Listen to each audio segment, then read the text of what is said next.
আর যে ঘটনা আপনারা দেখলেন, অর্থাৎ চোপড়ার সেই ঘটনা যেখানে পুলিশের হাত থেকে অভিযুক্ত ছিনতাই, সেই ঘটনাতেই ধৃত 5।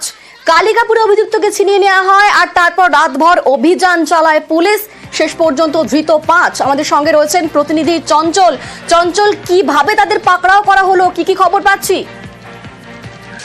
দেখো অনন্যা, তোমাকে জানিয়ে রাখি যে গতকাল যখন আসামি যে মূল অভিযুক্ত ছিল মজিবুল ইসলাম, তখন তাকে গ্রেফতার করার পরে কিন্তু সেখানে গ্রামবাসী, স্থানীয় কিছু বাসিন্দা সেই পুলিশের কাজে কিন্তু বাধা দেয় এবং তারপরে কিন্তু মূল অভিযুক্ত মজিবুল ইসলামকে ছিনতাই করে নিয়ে পালিয়ে যায় গ্রামবাসীরা।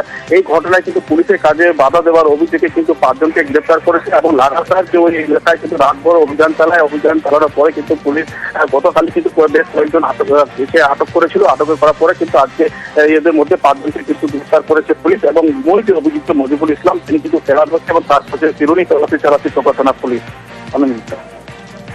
বেশ, ধন্যবাদ। কালিকাপুরে অভিযুক্তকে ছিনিয়ে নেওয়া হয়, তারপর পালানোর পথে পাশের গ্রামে অভিযুক্তকে বাধা দেওয়া হয়। বাধা পেয়ে গুলি চালিয়ে পালায় অভিযুক্ত। তারপর রাতভর অভিযান চালায় পুলিশ, শেষ পর্যন্ত গ্রেফতার করা হচ্ছে 5 জনকে।